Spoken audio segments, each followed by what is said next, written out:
You are enough, period. You are enough, period. Or as we say in the Caribbean, full stop. Full stop. That's it. There's nothing, there's no semicolon, there's nothing coming after that. You are enough. There are no conditions to your enoughness. As you are right now, you are enough. Do you remember you? Do you remember you before all of societal expectations, before all of the mistakes, the criticisms, the reminders of your mistakes, before all of your hats and your titles and your roles and your responsibilities, before you knew that it was possible to make a mistake, before you became fearful, before you began to procrastinate, before you began to doubt yourself, before you began to even question your worth, do you remember you? That's what we're talking about. Because that you, that's the person that you need to get in touch with. That you is who I need to get in touch with. That person is a person that we really want to see thrive and flourish in 2018. We're not taking any of this stuff into 2019. We're handling it this month, this year. You know, in our society, it's so judgmental. It can almost make you feel that there is everything wrong with you.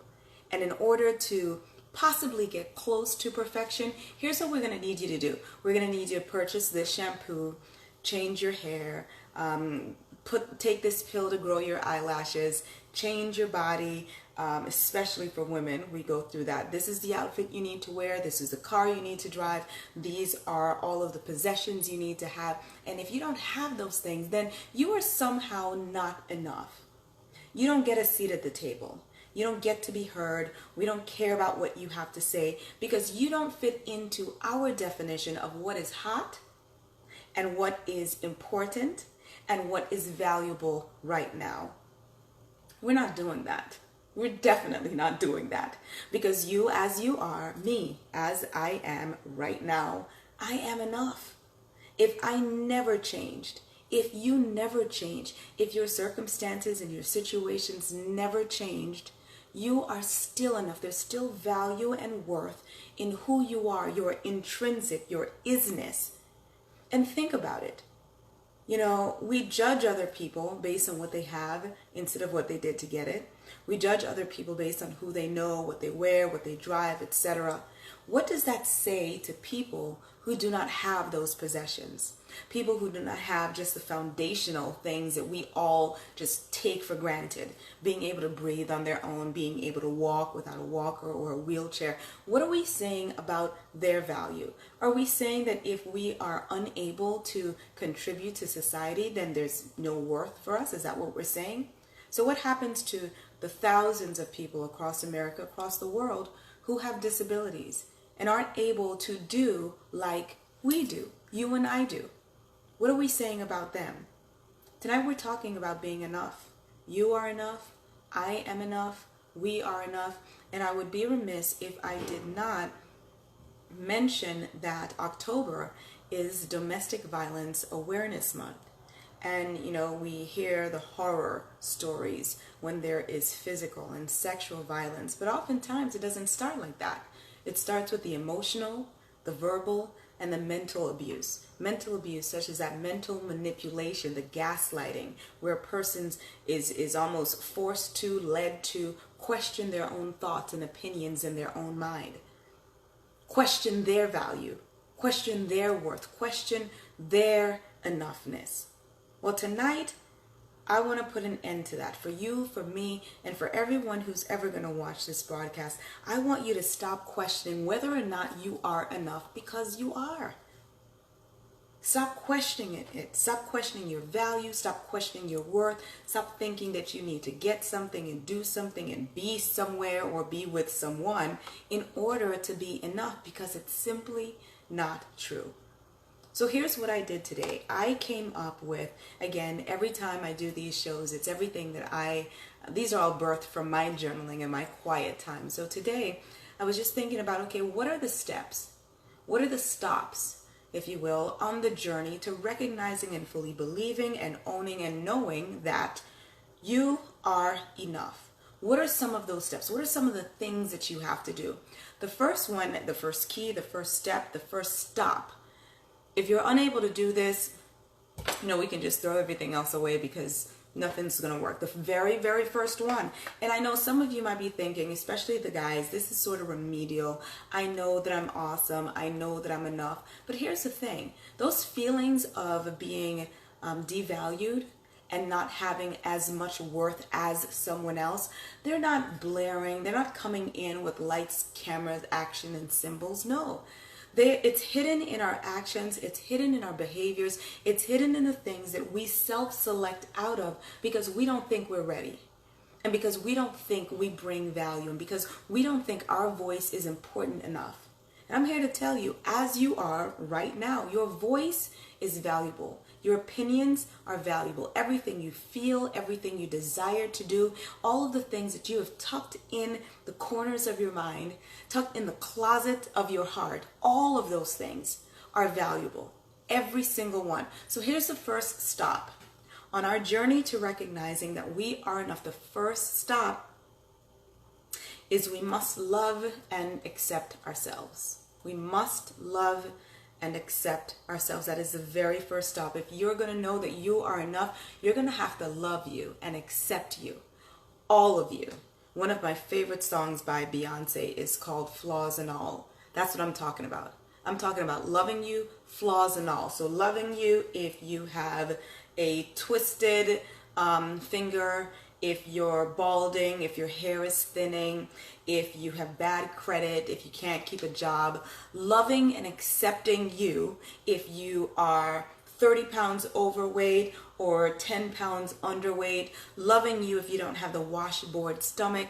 Loving you if you haven't gotten the promotion, you don't have the car yet, you don't have the kids, the house, the relationship, the marriage. Loving you in spite and despite all of that. Because none of those things make you who you are. Loving yourself, accepting yourself.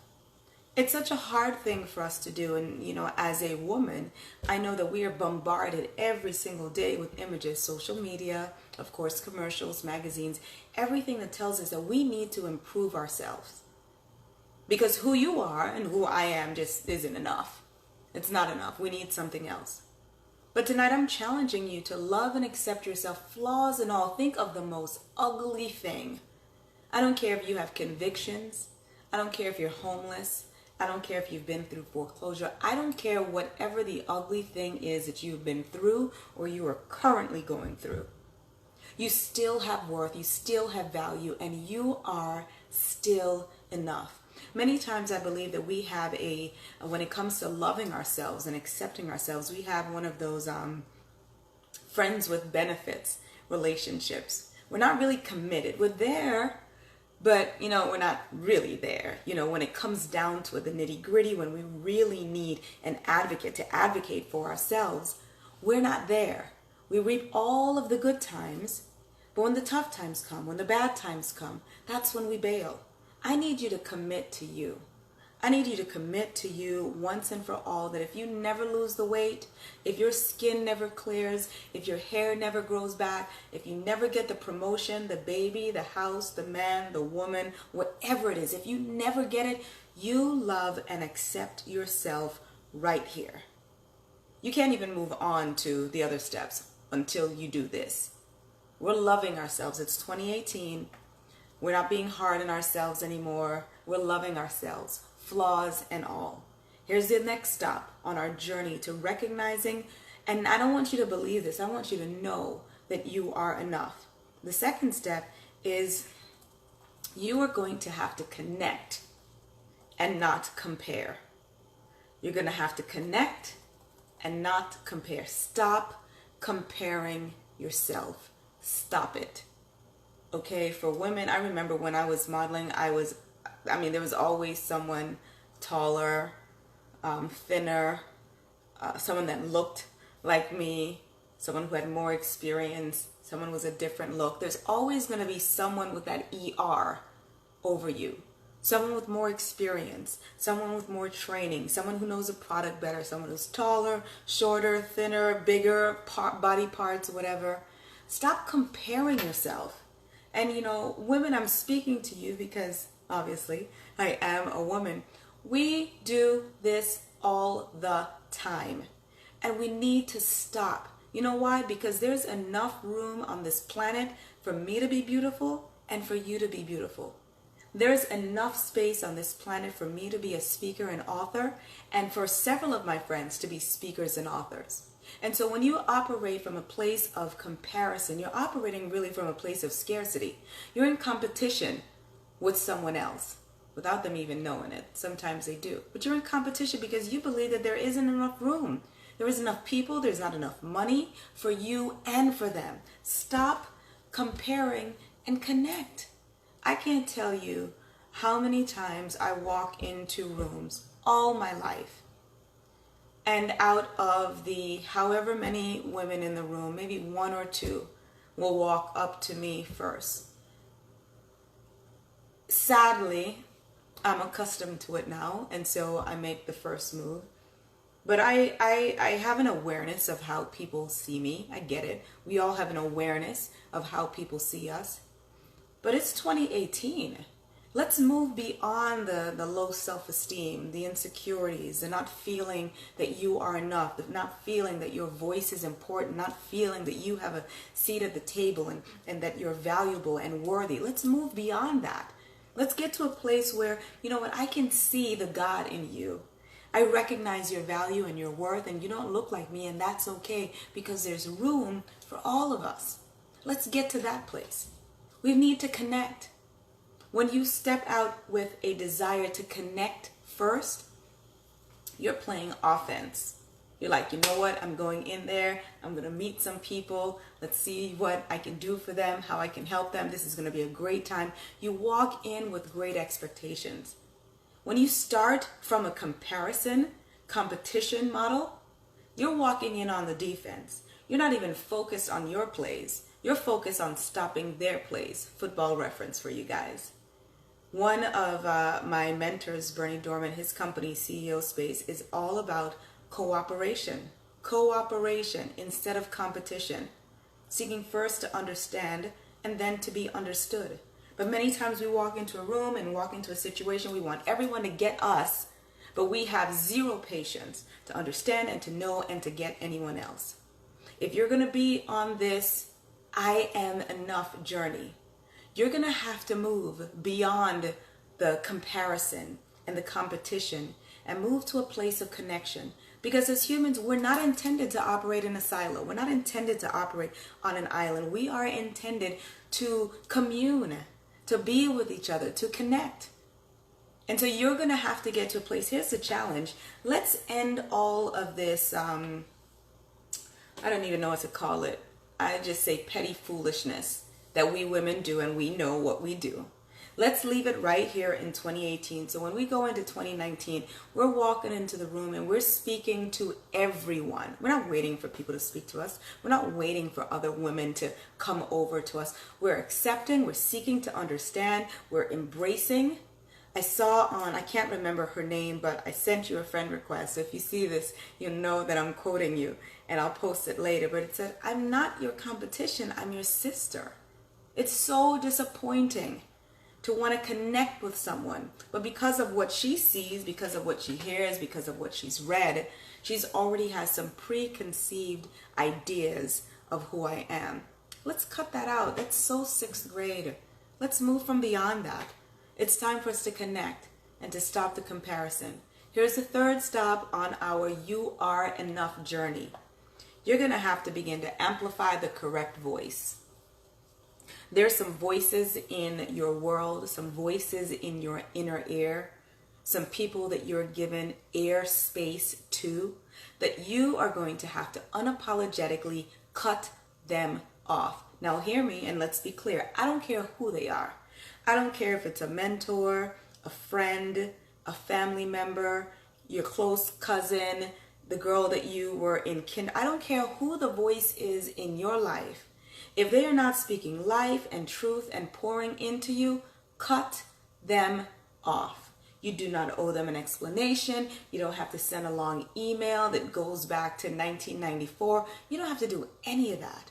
I am blessed. I am fortunate that every person in my life, the top 5 people that I speak to on a daily and weekly basis, pour into me. Pour into me. I posted earlier that everyone deserves a Catherine. Everyone deserves a Catherine, an Amber, a Shanique, a Nicole, a Shina. Those are my best friends. I love them because not once have they ever said anything negative to hurt and to injure me. Who do you have in your corner? Who are your top 5? Who are your fab 5? The people who speak life into you. The people who refuse to allow you to die with your purpose and your passion in your belly. Who are those people? And as soon as I say the negative people, you know who those are as well.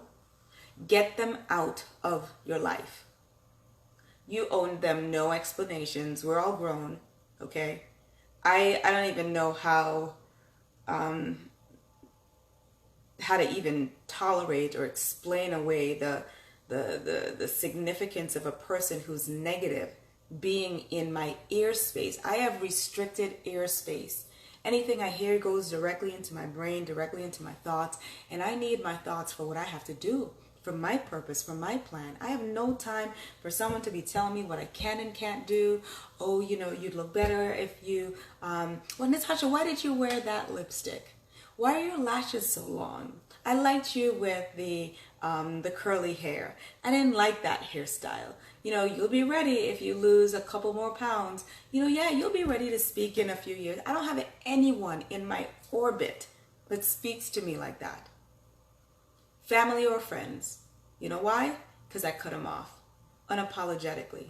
And if you are going to be on this I am enough journey, the you are enough journey, you're going to have to make sure that every voice that you hear is the correct voice. The voice that fuels you, the voice that pushes you toward purpose, the voice that makes you want to get up and get going. It's like a B12 shot, you know, a 5-hour energy and, you know, a cup of coffee. Those are the voices that you need to be talking to and texting every day. Okay? Here's the next stop on our journey. You're going to have to understand identity. I realized several years ago that many of us do not understand identity. We have made our circumstances, our situations, our life, our mistakes, our shortcomings, our flaws, our diagnoses. We've made those things who we are, and it's not. In the disability community, we speak about people first language. And so you don't say that a person is autistic, you say that a person has autism. Just like you don't say a person is bipolar, you say that a person has bipolar disorder. In the same way that you don't say, oh, look at that diabetes person. No, you say that's a person that has diabetes. Why? Because we speak to the people, the person first, not the diagnosis, not the condition. And so in our lives, when it comes to our identity, it's important that we're not identifying ourselves with what we do. Okay, I'm an attorney. Well, strip away the law degree. Who are you now? I'm a mom. Strip away being a mom. Strip away the kids. Who are you then? I'm a wife. Strip away the husband. Strip away the wife. Who are you then? Well, you know, I'm a singer. Okay, strip that away. Strip away every title, every hat, every role, all the responsibilities that you have. Who are you? Will the real you stand up? Who are you? And I think many times, you know, no fault of our own, this kind of just happens over the course of life. We connect with, we marry certain stories that occur and happen in our life, and we become that. We become the person who was homeless. We become the person that was divorced. You know, I know some people who've been divorced for several years and they're still calling themselves an ex-wife and ex-husband. It's okay. You can say that you are single. You're good now. It's all right. You don't have to live your whole life and create your identity over something that didn't work out. What story are you telling when you share your who am I story? Is there a narrative that you have married, that you are addicted to, that you have connected with, that you're holding on to, that's not serving you, that's no longer serving you? What is the story that you continue to tell? Because when I talk about identity, I'm talking about your isness. I'm talking about the who that you are. I'm talking about stripping everything away. So stripping away that I am daughter, sister, friend, mental health advocate, veterans advocate, former model, actress, stripping away all of those titles, all of those labels. Who am I? And I say that because that's the person that you encounter between 11:30 at night and 3 in the morning. That's the person who usually can't sleep. That's the person who is longing to be heard and to be seen. That's the person. That's the person that's staying awake because all of the titles and the roles and all of the things that we do during the day simply aren't satisfying that person. So, who are you? Who are you? And it's a scary question because, many of us really closely identify with our roles, with our titles, with the things that we've been through.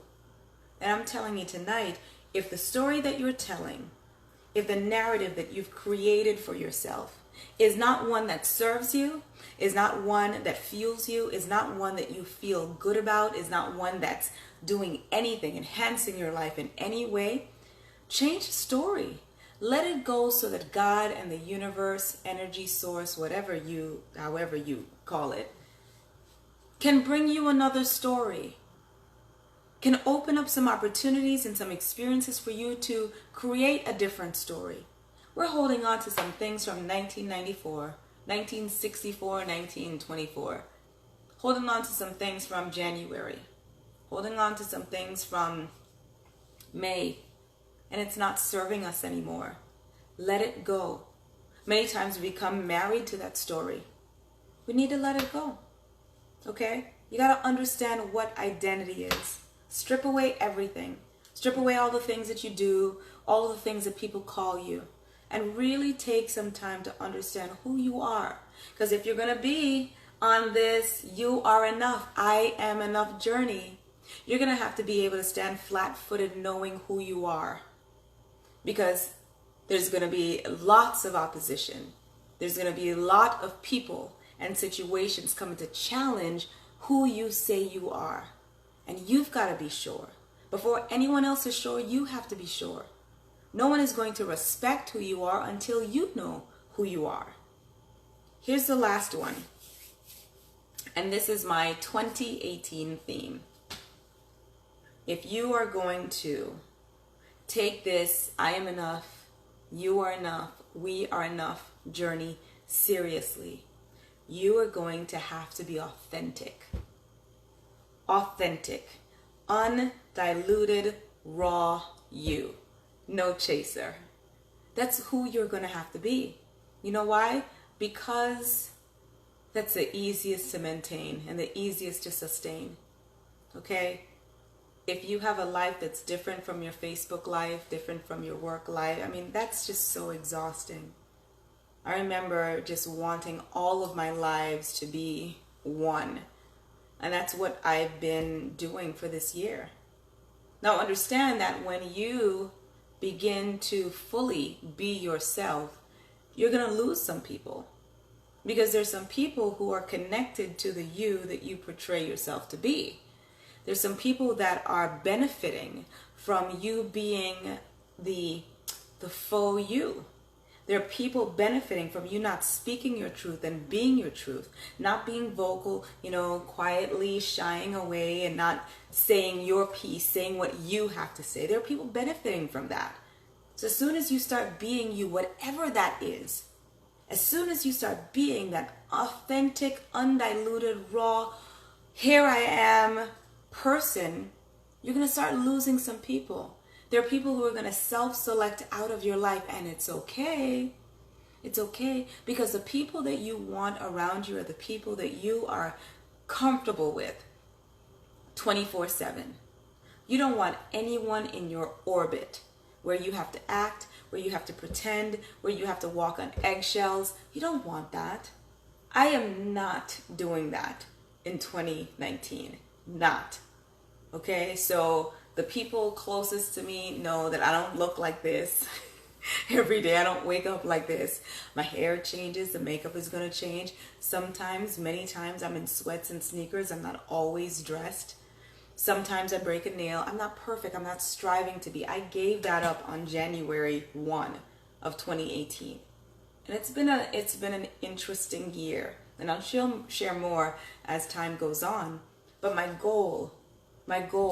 theme for this year that became my goal, that was permeated into everything that I did, every communication I had, was to be authentic. And that means my yes was yes, my no was no. When I felt like going, I did. When I didn't want to, I didn't. I spoke up when I had an opinion. When I didn't have an opinion, I didn't say anything.